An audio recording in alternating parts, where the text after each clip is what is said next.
I'm Jay. And I'm Kat. And Mike couldn't be here today. He has a dentist appointment, but hopefully he'll be back soon. But I've seen this kind of work before. It belongs to the same savages that trained me, then destroyed my family. The precision, the carnage, the vile injustice. They say when plotting your revenge, you should dig 2 graves. One for your enemy, and one for yourself. Who killed my daughter?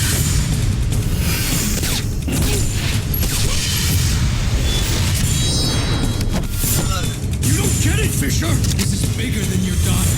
This is bigger than both of us. Hi, I'm Jay, and I'm back from the dead. I'm Mike. I played Sam Fisher about a few seconds ago. and today we're talking about Splinter Cell Conviction. And as you can see, we've changed shirts again. Look at this. Show them the back. Oh wow. Thanks to our sponsor, Zero Edge. I got G.I. Joe. Oh, isn't that Snake Eyes? This is Snake Eyes. If you haven't played the last game, you're not going to miss much because it recaps you pretty quickly. Sam Fisher's daughter is dead, and you are out for revenge. Sam Fisher's gone completely rogue, and I've never seen Sam Fisher this angry before in a Splinter Cell game. It's at the time I stole his daughter's virginity. Isn't she like 3? Let's proceed. So Splinter Cell takes place 3 years after Double Agent. Oh yeah, double. And Sam Fisher has retired. He's like, fuck this shit. I don't want to be part of this. This is a fucking terrible job. I don't believe in this anymore. And he's like chilling on a patio. He's chilling when on a patio. Like gets this phone. Having a latte. The waiter goes, this is for you. And it's a Bluetooth headset and phone. Ice Cream goes, Sam, just listen to every word that I do. You have to understand that your life is in danger. This is where the revamp of Splinter Cell in this game happens. All your objectives and your thoughts are projected on the wall. Be vertical, going up a building. You can actually walk in front of your objective, and the light effect will be on your body, so which cool. is Right off the bat, you tell the graphics have obviously been revamped. Oh, they're and beautiful. It's It's running like a on. movie. believe it or not, the Unreal 2 engine to create this game, and that's an old engine. And they squeezed the juice out of this one. It's unbelievable what they did. Now, the graphics are not the best graphics I've seen. It has its moments. but it's good. It's decent. It's Yeah, good there's enough. moments where like I was like, whoa, is this film? Oh no. Now, they've taken some things out of the series now, and you're not too happy about them. And I agree. You can't hide bodies. You can't pick up items and throw them to distract your enemies. My point is that why take those things out? The hide the body is amazing. The AI in this game, at some points what I was seeing, was not so good. But they added some things too that are really cool. But do you like the juice? I do like the smooth. Feed him. You got some on. I know. Mission accomplished.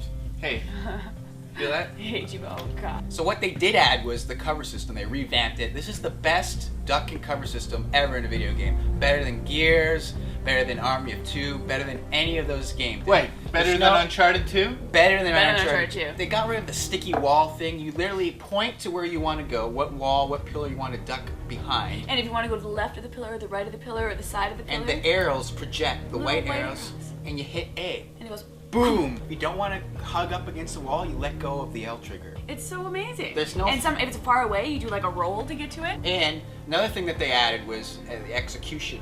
When you do a hand-to-hand combat kill, you're rewarded with an execution option, meaning you can mark enemies with little red arrows, then hit the Y button, and you take them out in all glorious slow-motion fashion. Yeah. Kind of like the way I shot Cat at the beginning. And it's so cool because you can upgrade certain weapons so that you can have more executions. And the way Sam Fisher goes up to enemies now and kills them is fucking brutal. Twist their neck, he'll take his pistol with the silencer, stab it in their neck, and then shoot them in the neck. Because he's lost it now. He's pissed. He's fucking pissed. Well, you mess with the man's family. You really feel like a lethal weapon in this game. It's always been badass, but in this one, everyone's scared of Sam Fisher, even the special ops guys who are after you. Like he's a legend in the industry. So another new thing that's really, really cool is if you're in the shadows, so if you've shot out the lights or if there just don't happen to be lights, it goes in black and white. So you know that you're hidden by those shadows, and only if a bad guy has like a flashlight that goes near you are they going to be able to see you. And then the second you go into even a little bit of light, the color lights up just a bit, and then if you're directly in light, it's like bright, normal colors. And it was awesome because you'd always know like when you were in danger or when you weren't. very useful as well, especially I found when I was playing the multiplayer. My partner like going up too far and he was in the lights, so I'd shoot the light out above him. That's what happens at his apartment. He shoots the lights out, he's in the shadows. The girls are all like, oh, I want to leave. And I put my sonar goggles on, I fuck them. So there's no more night vision goggles in the game, but they do have sonar. Works exactly the same. I didn't like the fuzzy, like I didn't like the appearance of it though. This would be the interference of the effect. actual- I know. And at the beginning, you have all this cool equipment, so like the camera that peeks under doors, you're like, what the fuck? So you get like a side view mirror from a car. Yeah, he just steals put it off it. You put it underneath the gate, and it's really cool, but eventually you do get those gadgets, so don't worry. All the cutscenes are projected on the walls while you play, so the action never stops. Sticky cam's back, works like before, and you can also make like a little noise to distract them like before. Actually, I scared Chris when I did it. So when you're playing the game, and you get detected by the enemies, you leave a ghost image behind, and it actually stays right where you were seen. You know exactly what the enemies are going to be shooting and looking at that area, so you have to get the hell out of there. Yeah, so you can flank them and stuff. It's awesome. And there's like this instant portable EMP. You hit X and all the electronics in the room or the building that you're in go off and it stuns your enemies. Including the lights and stuff too, which is so awesome. Wait a minute, how does Sam Fisher use an EMP without fucking up his own equipment? Well, he's got a backpack that's lined with special material that keeps everything self-contained and safe from the EMP blast. Finally, it's not just a simple like action shooter. It's spent a lot of time with the details. And there is one level where you don't play Sam Fisher. You actually go back 20 years when you're in Iraq and you play as your friend. This is very strange in a Splinter Cell game because it's Call of Duty, basically. You look down the scope. Did I like it? Yeah, it was fun. Does it belong in the game? I'm not sure. Well, they want to widen their demographic or something. Death from Above Kill is back and it's still fucking fun. Now, what I like about the game is they've taken a story, the classic Splinter Cell story, and they really made it more cinematic than ever. It's like an episode of 24, a good episode of 24.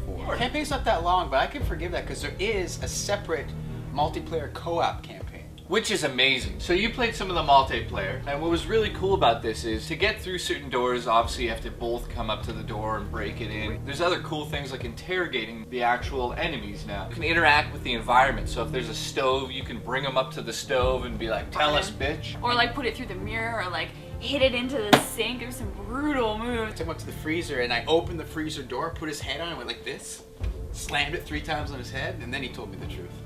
And in the co-op, there is teamwork. I was playing with Dave. Dave is your fave, and he knows how to play Splinter Cell. I played with Chris, too. Chris Yeah. from where? Chris From nohomo.org. You can heal each other when your partner's down. So it's a portable defibrillator. And you can also go like to different objectives. Like I'll go this way, you go up the stairs, and then you'll mark these 2 guys, I'll mark these 2 guys, and it'll be like, so in multiplayer mode. You can share an execution with your teammate. Everything slows down. You and your teammate hit Y at the same time, and you can take out a bunch of guys. So all of the online modes are very fun. There's a co-op story mode where there's 2 characters and has nothing to do with the actual story. And then you have Hunter. It's basically, you have a map, you have to sweep the map, and you're waiting for reinforcements. Now, if you get detected, they call for reinforcements, and every time they call for reinforcements, the people that show up are much harder than the people that are already there. So there's one also called Last Stand, where you have to defend this EMP, and there's waves and waves of guys, and every time you get rid of a wave of guys, the EMP self-regenerates a little bit. So Face Off was really fun. I played with Dave as your fave. There's a whole map full of enemies, and you have to see how many people you can kill. And you get a point for every time you kill someone.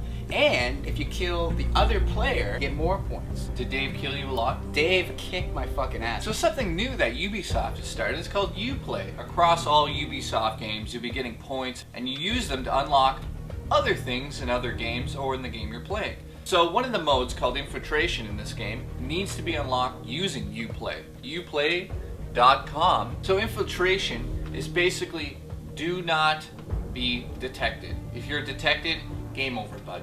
Also, we should mention that if you Let me do it. If you buy Splinter Cell Conviction, you get to play the Ghost Recon 3 beta. I didn't mention is that there is challenges in this game, and you can unlock certain items and weapons. Just hit the pause menu, and it has all the challenges. There's also outfits that you can buy. Overall, this is a great game. This is a great Xbox 360 exclusive. I know you guys are really jealous. I give it a 9 out of 10. I'm gonna have to agree, 9 out of 10. It was so much fun. It's beautiful. The gameplay is smooth. It's not frustrating in any way. It's easy to play, but it's still hard. And there's 3 different levels. Like, I haven't even played on the hardest level yet. And this is the best Sam Fisher story in the whole series. It goes 20 hours later, 20 hours before, and you're like, this is fucking awesome. It's all coming together. The only thing that brings me out is Sam Fisher's voice. I know it's been the same guy the whole time, but it doesn't fit. I feel like the guy who did Drake should have done this guy. I will stop at nothing to learn the truth. It sounds like he's taking a big ass shit. My overall score for the game is an 8. I can't give it a 9. It's crazy. 9. So if you've never played a Splinter Cell game and you love the show 24, then this game is a must own. Definitely I would pick it up. I wouldn't rent it. I would actually buy this game. You're going to have a ton of fun playing it online. Kat actually has a gamer tag, and we're not going to tell you what it is. You have to figure it out yourself. Kitten, rada written. Kitty fuck fuck. Kitty makes fuck. Next on 3KB. Bum bum ba. Yeah. Yeah. Just sit. I'm Or- Mike.